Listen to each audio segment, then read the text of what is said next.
Merci de nous rejoindre sur CamNews 24 pour cette deuxième partie de l'émission spéciale rétrospective 2015. Nous allons sans prétention, mais alors avec plus de conviction, explorer divers domaines allant des relations internationales au sport en passant par la santé et la culture. En ouverture, je reçois sur ce plateau Apollinaire Zoubenbon qui va dresser le bilan de l'année sanitaire au Cameroun. Bienvenue. Merci Donald Nozoa et merci de me recevoir sur ce plateau et bienvenue également à tous nos chers téléspectateurs qui nous regardent d'un peu partout dans le monde. Vous nous apprenez que le Cameroun s'est enrichi de nouvelles techniques médicales, en l'occurrence la chirurgie laparoscopique. Et bien sûr, il faut dire que ça aurait été l'une des grandes révolutions médicales dont le Cameroun a bénéficié en 2015 grâce bien sûr au concours des experts des médecins en médecine donc venus de la France, de la Belgique et même un peu plus proche de nous ici, à savoir au Gabon. On va dire que cette chirurgie, c'est une nouvelle forme de chirurgie donc qui consiste à opérer sans ouvrir le ventre et elle s'oppose donc à cette chirurgie classique. Elle a été expérimentée il y a quelques mois à l'hôpital gynéco-obstétrique et pédiatrique de Douala où plusieurs opérations ont été menées sur des patients et ont eu beaucoup de succès. C'est à mettre à l'actif de l'année 2015. On va continuer à explorer le secteur de la médecine, de la santé. Et pour en parler, on va peut-être relever que le Cameroun a aussi connu des avancées en matière de plateaux techniques et bien sûr l'inauguration de certains hôpitaux de référence. Et bien sûr, vous faites bien de le dire, Donald Anouzwa, pour ce qui est des hôpitaux de référence au Cameroun, on va dire que le Cameroun en a donc bénéficié de 3 en cette année 2015. Il s'agit notamment de l'hôpital gynéco-obstétrique et pédiatrique de Douala, inauguré par le Premier ministre chef du gouvernement, le centre des urgences de Yaoundé, bien entendu l'hôpital de référence de 100 millimètres. Mais il faut dire que selon le plan d'urgence triennal publié en décembre 2014 par le président de la République, Paul Biya, c'était donc au total 5 régions du Cameroun qui devraient bénéficier de ces hôpitaux de référence.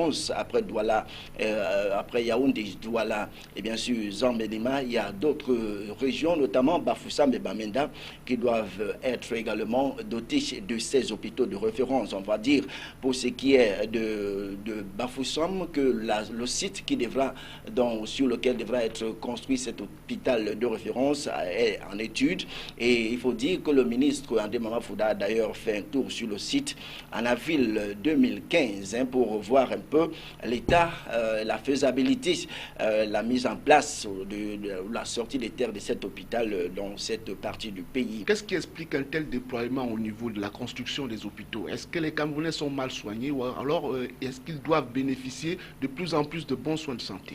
Oui, ben, il faut tout simplement dire que tout ce déploiement gouvernemental, c'est tout simplement pour permettre aux Camerounais de bénéficier des soins soins de santé de qualité.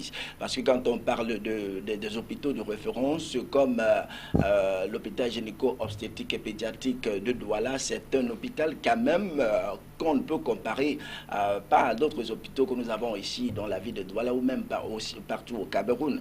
Donc, le souci du gouvernement camerounais, c'est de pouvoir améliorer, de pouvoir donner aux Camerounais une santé, des meilleurs soins de santé. Mais on va dire que en dehors de cela, il y a également un autre problème qui se pose et c'est celui de l'accès facile aux soins. On va dire qu'avec ces grands hôpitaux, aujourd'hui, avoir des soins de qualité, c'est bien, mais à quel coût? Quand on sait, je prends tout simplement le cas de l'hôpital gynéco-obstétrique et pédiatrique de Douala, où seulement le cadre est attrayant, le cadre est bien, j'allais dire les médecins sont voués à la tâche, mais seulement pour se soigner là-bas, ce n'est pas chose aisée, Donald Anouzwa. On vous parle d'une simple consultation qui s'élève à 10 000 francs CFA pour se faire consulter dans ces hôpitaux à 10 000 francs. Ce n'est pas à la portée de toutes les bourses, ce n'est pas à la portée du Camerounais moyen. Vous voyez donc que si l'État camerounais met des moyens en construisant des structures sanitaires qui permettront aux Camerounais d'avoir des soins de qualité, il se pose encore un problème de prix. En espérant que la politique sanitaire sera appliquée pour que les uns et les autres aient une facilité d'accès aux soins, on va tout de même relever que le Cameroun n'a pas pu mettre hors d'état de nuire certaines maladies concernant justement la santé infantile et maternelle. Je parle des vaccinations, des campagnes de vaccination. Oui, on va dire que pour renforcer le système immunitaire des populations, pour faire face à certaines maladies, notamment le poliovirus sauvage qui fait des ravages. Mais il faut dire que pour ce qui est de la région du littoral dans laquelle nous nous trouvons, aucun cas de poliovirus sauvage n'a été enregistré jusqu'ici. Mais le gouvernement, dans son souci majeur de pouvoir préserver sa population, continue à mener des campagnes de vaccination pour renforcer le système immunitaire de toutes ces personnes afin de pouvoir faire face à des éventuelles attaques de maladies, notamment la poliomyélite, dont on a assisté en cette année à plusieurs campagnes de vaccination, que ce soit des campagnes nationales ou locales. Vraiment, le Cameroun en a bénéficié assez pour ce qui est de la lutte contre le virus polio sauvage. Il y a eu moult campagnes qui ont été organisées par la délégation régionale de la santé pour le littoral et même par le ministère de la Santé sur le plan national. On ne va pas s'attarder sur ces campagnes puisqu'elles vont continuer en 2016. Je voudrais maintenant que nous sortions de cet échange avec l'autre virus en santé toujours, avec le virus Ebola qui a secoué l'Afrique en 2015, mais sans passer par le Cameroun. Oui, nous voulons saluer ici la bravoure du gouvernement camerounais, même à travers le ministère de la Santé qui n'a lésiné sur aucun moyen pour barrer la voie à cette maladie qui a fait des ravages dans bon nombre de pays africains. Mais avec les efforts consentis par le ministre de la Santé publique, André Mafouda, vraiment, on a été épargné, le Cameroun a été épargné du virus Ebola. Si je ne me trompe, aucun cas n'a été enregistré au Cameroun en cette année 2015. Donc ça, c'est quelque chose, un combat gagné qu'il faut mettre à l'actif du gouvernement camerounais et plus particulièrement à l'actif du ministère de la Santé publique. Je vous rappelle déjà, pour parler de ces mesures qui ont été prises pour barrer la voie au virus Ebola dans notre pays. Vous vous souvenez, lorsque les Sierra Lyonnais sont venus jouer ici au Cameroun, parce que dans leur pays, le virus Ebola faisait déjà des ravages, alors ces joueurs ont été pris ici au Cameroun et mis dans des dispositions un peu particulières, ce qui n'a pas plu au monde entier, mais il le fallait parce qu'il n'était pas question pour le ministère de la Santé publique, encore moins pour le gouvernement camerounais, que les joueurs de l'équipe nationale soient contaminés par ce virus dans la région. Merci Apollinaire Zobel, mais avant de partir, quelques vœux pour l'année 2016? Mais bien sûr, le moment s'y prête et je voudrais dire ici vœux les meilleurs à toutes ces personnes qui me sont chères, notamment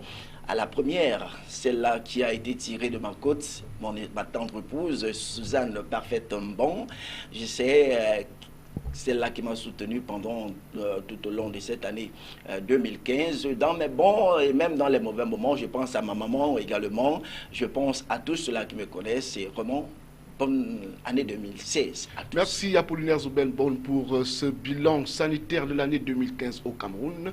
On va embrayer avec un autre sujet s'agissant justement de la culture avec Éric Tichet.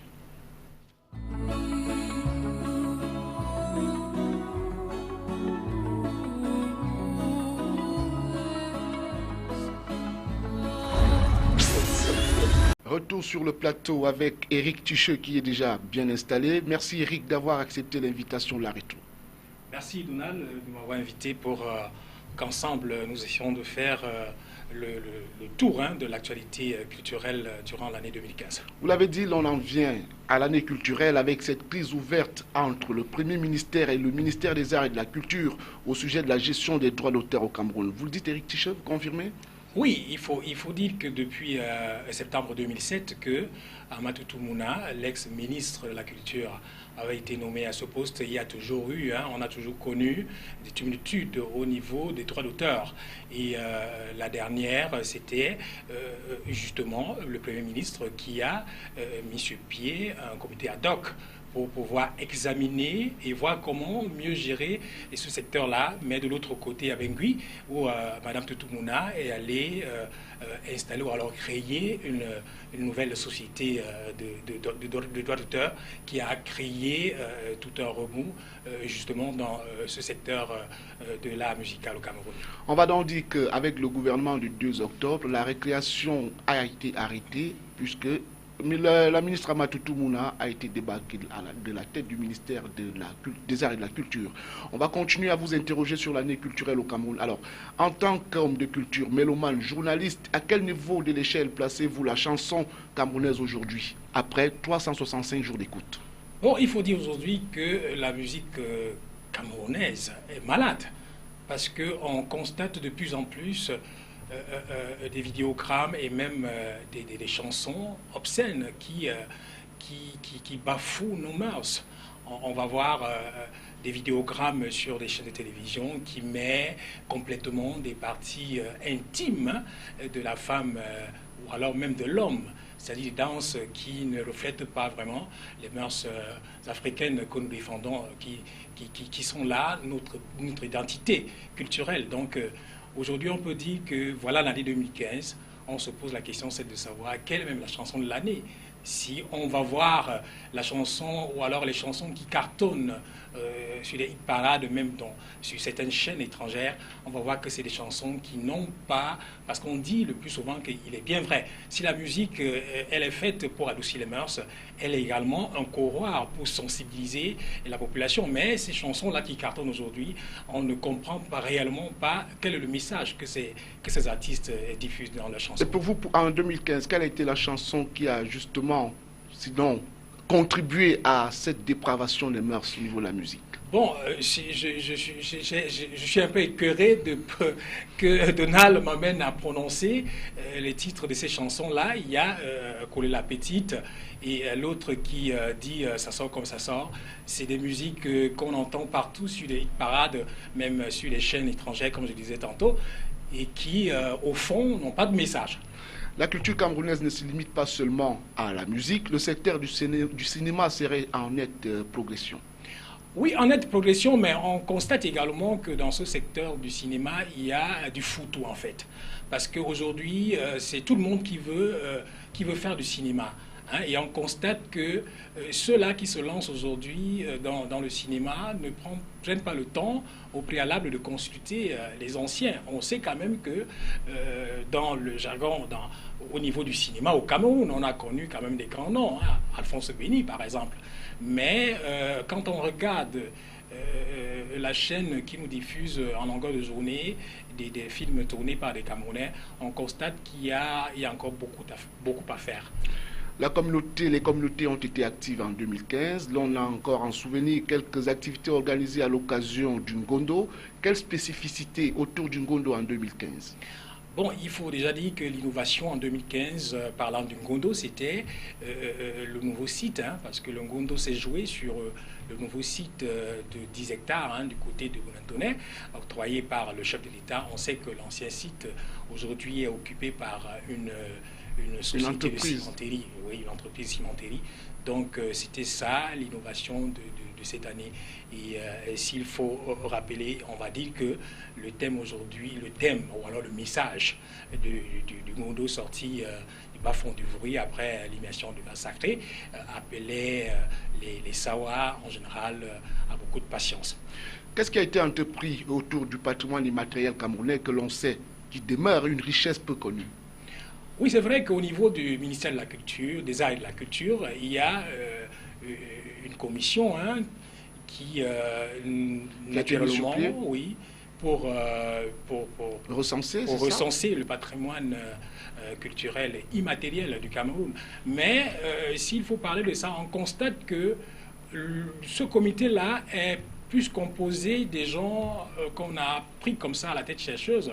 Il n'y a vraiment pas ceux-là qui détiennent ce patrimoine-là, parce que quand on parle de patrimoine immatériel, ça veut dire que c'est des choses invisibles.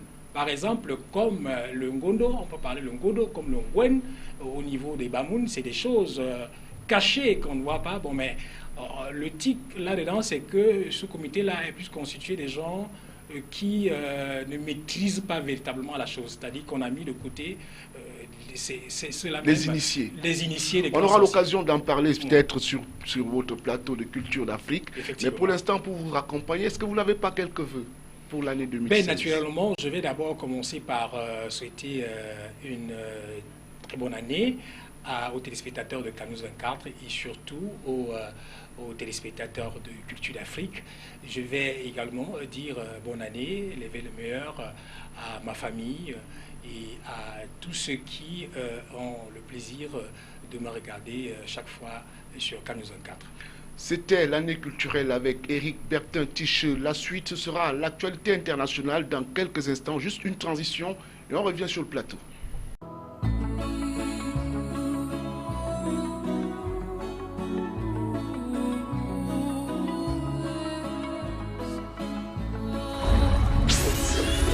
Voilà. L'année 2015 ne saurait emporter avec elle ses faits marquants tant positifs que négatifs sur le plan international à travers une sélection de choix pour un récital haut en couleur. Ghislain Kougan va décrypter sous fond de bilan quelques grandes lignes de l'actualité annuelle sur le plan mondial. Bienvenue Ghislain. Le plaisir est partagé, Donald. Du Nigeria au Burundi en passant par la Côte d'Ivoire et le Burkina Faso, les élections ont été nombreuses en 2015 sur le continent africain. Quelles leçons tire-t-on de ces consultations électorales ? Deux leçons, a priori. La première leçon, c'est simplement ce qui s'est passé du côté du Nigeria, avec une page qui a été tournée aujourd'hui, notamment avec la lutte contre Boko Haram. On sait très bien qu'avec l'ancien président au pouvoir, les choses ne se marchaient pas toujours bien dans ce pays. Et on a quand même vu qu'avec l'arrivée au pouvoir du président Buhari, il y a eu comme une redynamisation des forces, une façon d'harmoniser les positions. D'ailleurs, avec la visite de Buhari au Cameroun pour rencontrer Paul Biya, à l'effet de peaufiner les stratégies pour lutter contre Boko Haram. Donc on dirait qu'avec l'accession du président Buhari au pouvoir, il a d'ailleurs dit que la lutte tactique a été gagnée contre Boko Haram et qu'aujourd'hui Boko Haram est en train de se replier, et c'est la raison pour laquelle Boko Haram aujourd'hui cherche à faire allégeance au groupe État islamique, parce que ce groupe-là se sent amoindri. Donc pour ce qui est de l'élection présidentielle au Nigeria, ce fut une bonne chose avec le président Buhari.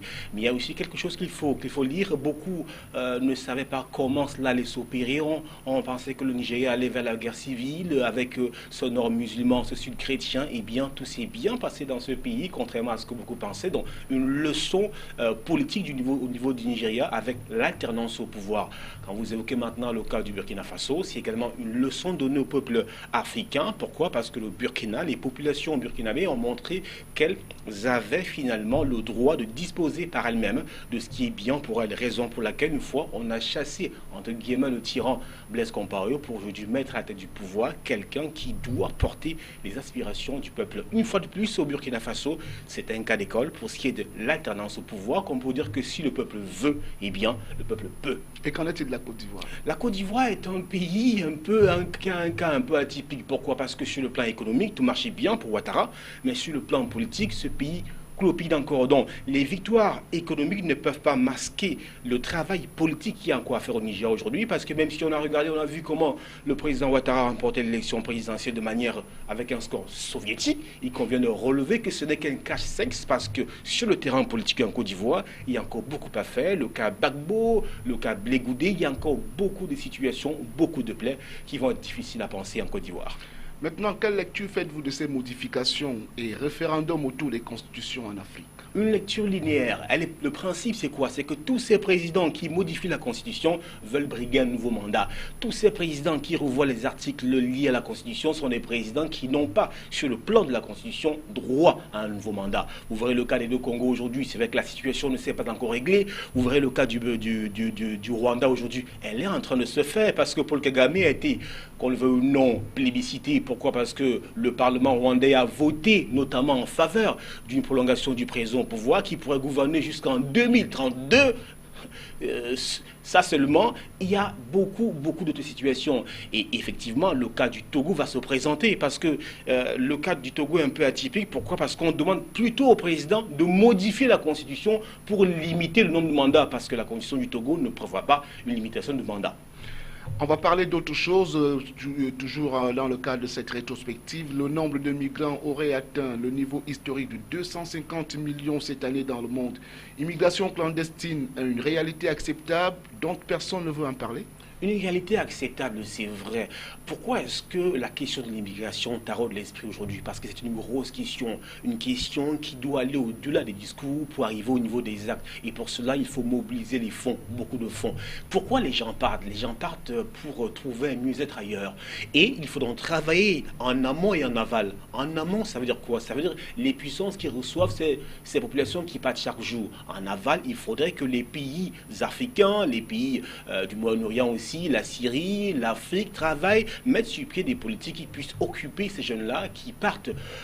On aurait cru qu'avec ce qui se passe, les bateaux qui se renversent, on aurait cru que cette situation-là aurait pu dissuader beaucoup. Mais croyez-moi, ce n'est pas le cas. Ils s'entêtent. Pourquoi est-ce qu'ils s'entêtent? Pourquoi est-ce que beaucoup de jeunes préfèrent le goût de l'aventure? C'est-à-dire que partir à tout prix et à tous les prix. Il faut donc réinterroger ces paramètres-là pour bâtir des infrastructures, pour trouver des voies et moyens économiques, politiques, pour encadrer une jeunesse désœuvrée, perdue, qui n'a plus goût à l'espoir, qui estime que l'herbe est verte uniquement ailleurs.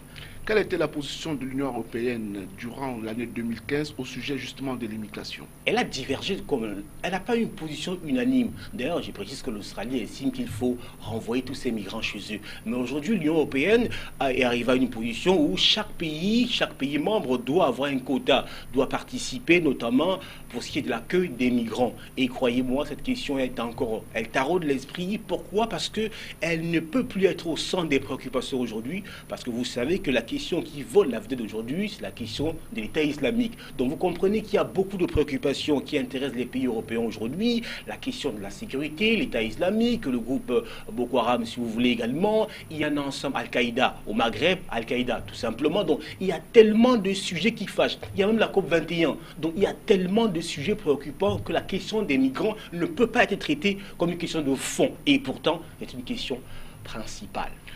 2015, l'année, c'est aussi celle-là où l'État islamique a sémé la terreur dans le monde. Qu'est-ce qui explique la montée du terrorisme religieux en 2015? Au départ, beaucoup estimaient que la raison unilatérale était la frustration sociale. Mais il n'en est rien, puisqu'on regarde très bien, quand on lit le parcours de beaucoup de criminels, c'est comme ça qu'on doit les appeler désormais, on se rend compte qu'il y en a beaucoup parmi eux qui viennent des milieux très aisés. Donc il y a les frustrations sociales, il y a également le fait qu'aujourd'hui, on n'arrive toujours pas à comprendre pourquoi les États-Unis et leurs alliés sont toujours en train de prendre des décisions à la place des autres. Donc, évidemment, il s'agit des frustrations, il s'agit aussi du mal-être, il s'agit des souffrances, il s'agit du mal-développement, il s'agit des questions sociales qui ne sont pas suffisamment prises en compte. Prenons le cas de la Libye par exemple, la frontière entre la Libye et la Tunisie qui va être fermée aujourd'hui. On se rend compte que entre la Libye et la Tunisie, il y a un grand commerce à la frontière, une frontière de, je crois, 268 km. Là-bas, il y a la contrebande, on vend les armes là-bas, on vend le carburant frelaté, on vend tout là-bas. Ça veut dire que les populations qui vivent là-bas se nourrissent bien. Alors si on ferme ces frontières-là,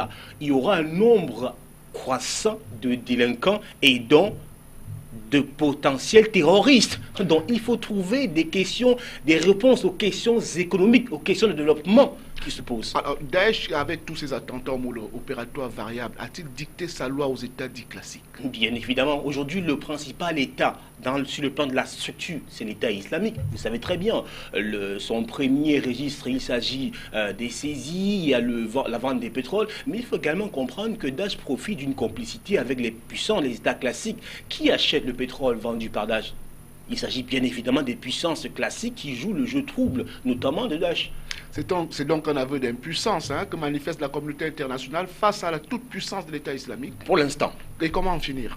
Je pense que pour en finir, il faut d'abord jouer franc jeu. Il faut d'abord repenser les plaies du passé. Il faut que beaucoup de pays reconnaissent les torts. Les États-Unis, par exemple, avec la guerre en Irak, il y a un ensemble de choses. Le bordel foutu en Libye. Il faut qu'on puisse se ressaisir et travailler suffisamment. Il faut également que ces États classiques puissent jouer franc jeu. La Turquie, par exemple, le Kurdistan. Donc, il y a un ensemble de... Je pense que tous ces États savent très bien ce qu'il faut pour que tout aille bien. Il faudrait que la Turquie et les États-Unis arrivent à s'accorder. Pourquoi pas? Pour le bien de l'humanité. Et peut-être qu'il faudrait qu'on ait beaucoup plus de femmes au pouvoir. L'on ne saurait sortir de ces échanges sans évoquer le théâtre vécu en Mondovision par les amateurs de sport. La démission de Seb Blatter le mardi 21, le 2 juin 2015, peut-elle être considérée comme un facteur annonciateur du déclin de la Fédération internationale de football association? Bien évidemment, un Sami Gondi, un Capharnaüm géant qui chaque jour est en train de pourrir la Fédération internationale de football aujourd'hui avec ce FIFA Gate.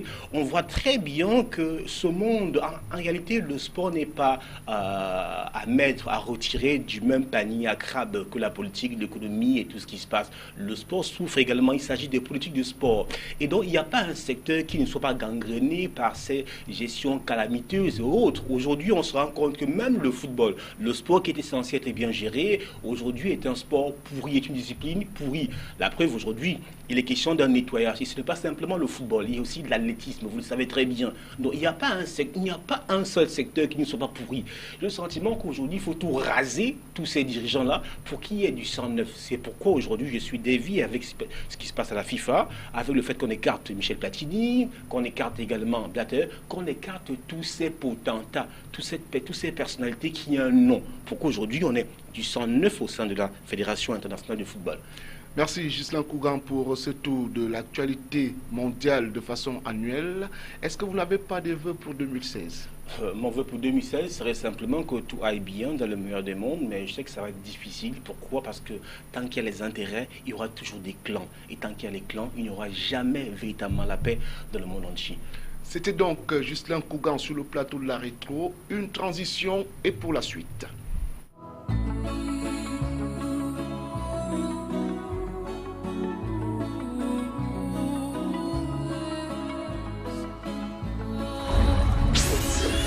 Si vous nous rejoignez à l'instant, vous êtes toujours sur CamNews 24 et c'est la rétro qui continue son bout de chemin. Les milieux sportifs au Cameroun ont été très actifs en 2015 avec la participation de différentes formations aux compétitions nationales et internationales organisées par la variété des disciplines que l'on peut recenser en sport. Mais entre désordre à la Fédération camerounaise de football et l'absence des résultats probants, le Cameroun aurait aussi inventé un procès nouveau appelé réclamation des primes. Et pour en parler, je reçois sur ce plateau Michel Ateba. Bienvenue. Merci Donald, bonjour. Merci Michel Ateba, bonjour aussi. Alors Michel, la question des primes en 2015, le nouveau mal-être du sport camerounais. Oui Donald, disons tout simplement qu'en 2015, la question sur les primes aura, n'est-ce pas, marqué l'attention des Camerounais. Mais une question qui a d'autant plus surpris qu'en 2014, le président de la République, M. Paul Biya, à la faveur d'un décret de 2014, résolvait, n'est-ce pas, a donc résolu autant pour moi la situation en créant justement ce décret qui venait, n'est-ce pas, régulariser la situation, n'est-ce pas, des primes au niveau des sélections nationales du Cameroun, comble de malheur, ou alors malheureusement, on s'est plutôt rendu compte qu'en 2015, eh bien, cette disposition du président Biya n'a pas été respectée par les sélections nationales ou alors par la Fédération camerounaise de football. D'autant plus que vous savez qu'en 2015, eh bien, la question des primes est pratiquement revenue dans les lèvres de tous les sportifs, pour ne pas dire au sein pratiquement de toutes les sélections. C'est vrai qu'on ne s'est pas arrêté seulement au niveau du football. Il y a également eu d'autres sélections comme le basketball. Vous souvenez-vous de l'Afro-Basket où après avoir joué la finale perdue contre le Sénégal, eh bien, les filles ont dû faire le pied de grue pour rentrer en possession de leurs primes. Tout simplement parce qu'avant, les dirigeants fédéraux n'avaient pas posé les jalons, n'est-ce pas, de ce qui devait être prime à la fin de la compétition. Les filles ont dû batailler dur et finalement, c'est M. Biya qui est donc revenu au créneau et qui a donc payé les primes aux différentes filles qui ont pris part à cette compétition. Et il y a également CC Foot. Vous vous souvenez de cette compétition, de cette Coupe d'Afrique des Nations organisée ici au Cameroun. Une grande première d'ailleurs. Et à Douala, où la sélection camerounaise est arrivée en finale. Malheureusement, à ce niveau également, jusqu'au moment où j'entrais dans ce studio, eh bien, les garçons, les footballeurs ou alors les joueurs de la sélection CC Foot, la sélection nationale du Cameroun pour déficients visuels, étaient encore à Yaoundé où ils réclamaient leurs primes. On nous a fait savoir que M. Bidjoumpat a entendu et il aurait donc ouvert, n'est-ce pas, un dialogue entre le ministère des Sports et les athlètes de cette discipline. Mais il faut quand même rappeler que pour ce qui est de CC Foot, Donald, disons-le clairement, à ce niveau, il y a une situation qu'on devrait expliquer aux téléspectateurs. CC Foot est une compétition qui est organisée par l'IBSA. L'IBSA, c'est l'International Blind Sport Federation Association. C'est un peu comme la FIFA dans le football.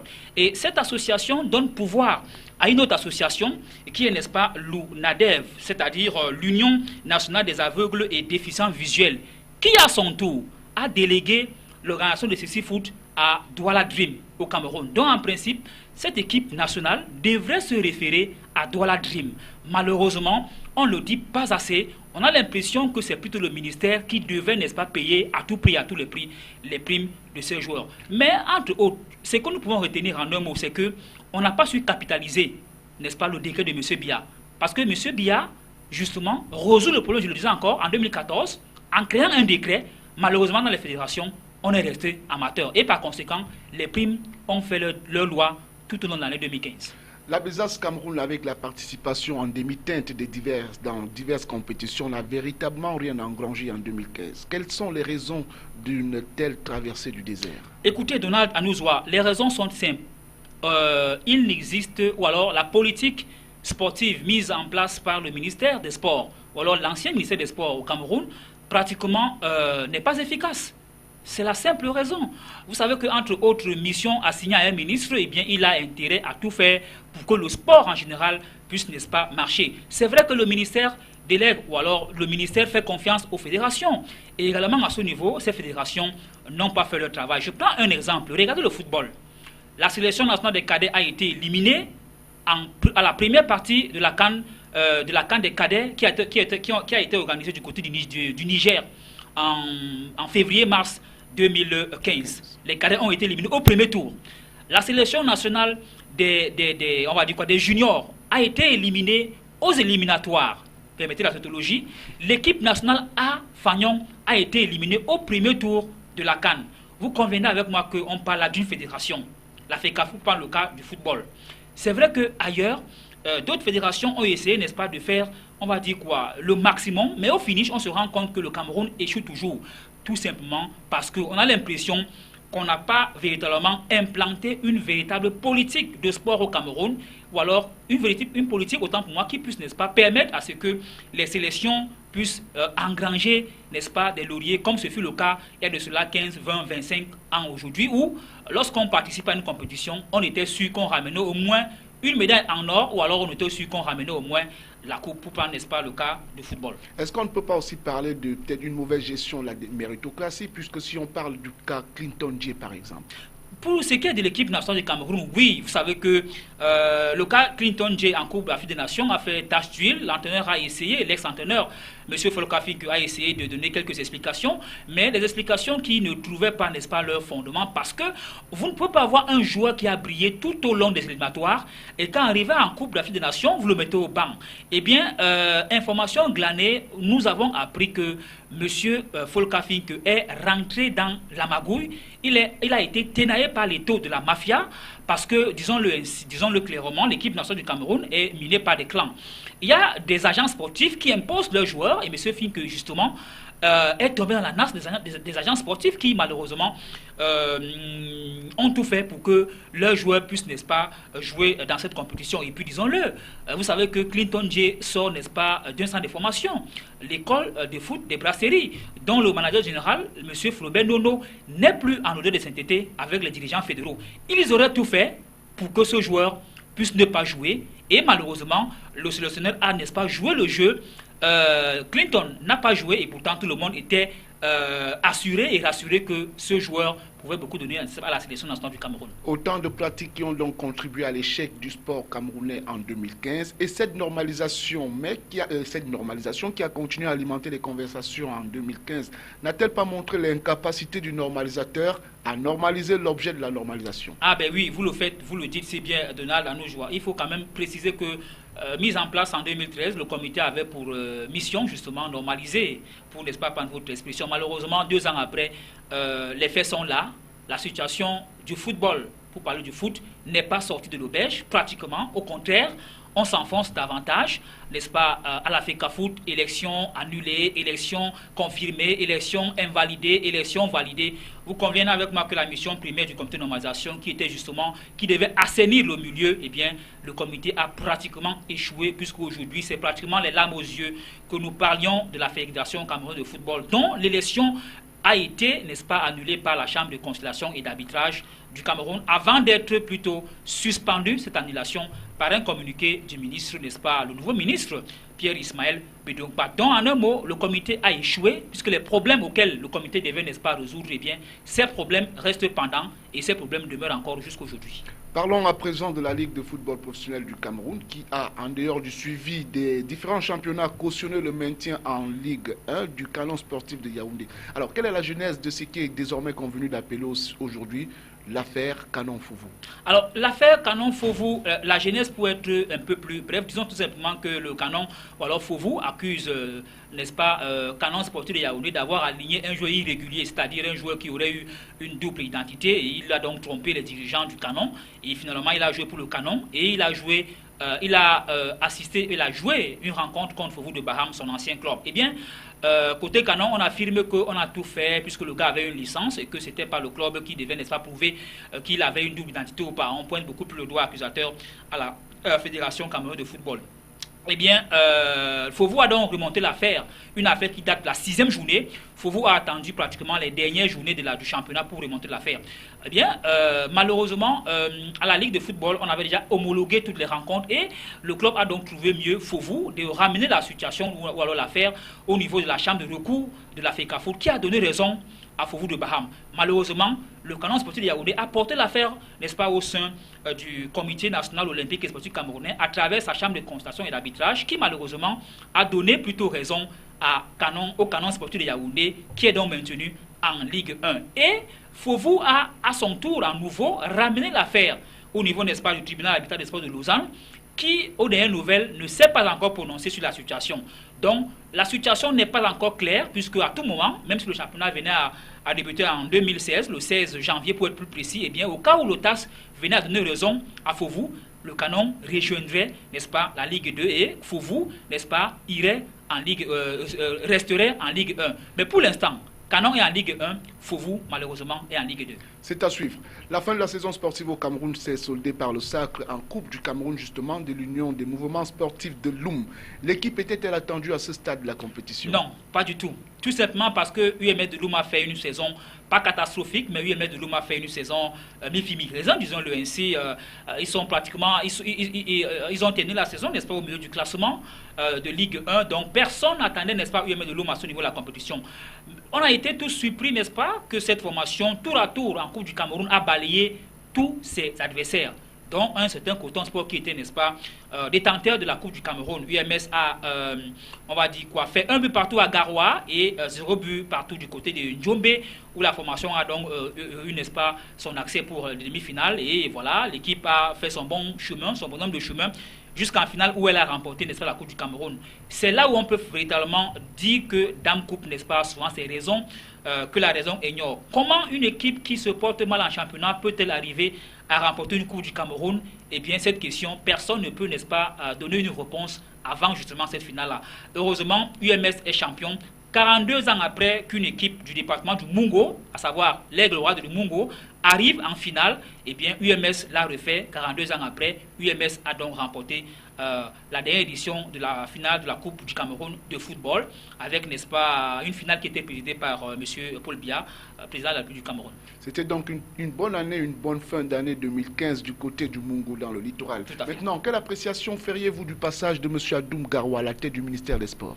Bien, écoutez, Donald Anouzoua, je ne saurais, je sais pas si on peut, si j'ai les épaules pour, n'est-ce pas, apprécier, on va dire quoi, le passage d'un ministre des Sports, mais tout ce qu'on peut retenir, c'est que les missions qui étaient assignées à M. Adoum Fernand Garoua, on a l'impression que ces missions n'ont pas été, n'est-ce pas, on va dire quoi, atteintes, n'ont pas été atteintes, ces missions-là, ou alors n'ont pas été, on va dire quoi, achevées.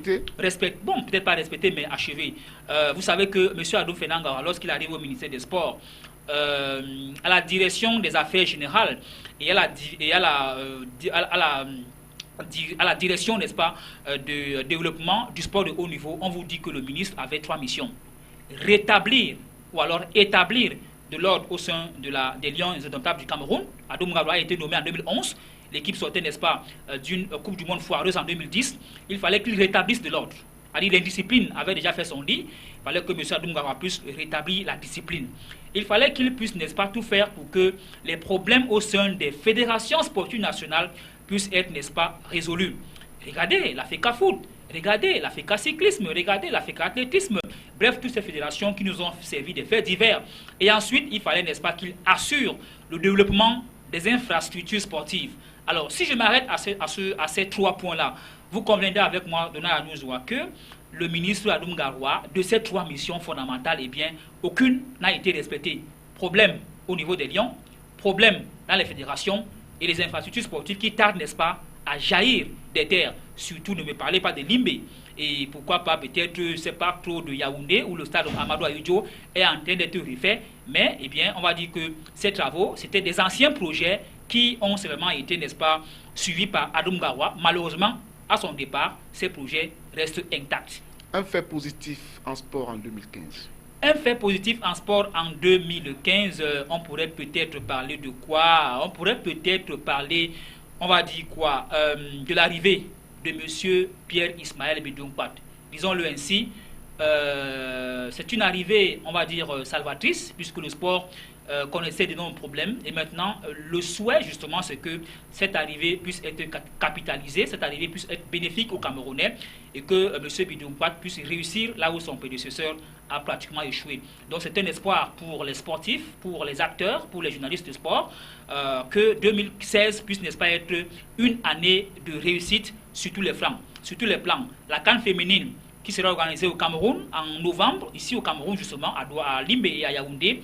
La CAN 2017 au Gabon au niveau des hommes et la CAN 2019, n'est-ce pas, qui sera organisée justement par le Cameroun. On espère que M. Adoum Garoua, M. Pierre Ismaël Bidoumpat va tout faire pour que ces échéances puissent être réussies par la partie camerounaise. Alors Michel Ateba, avant de partir, des vœux pour 2016.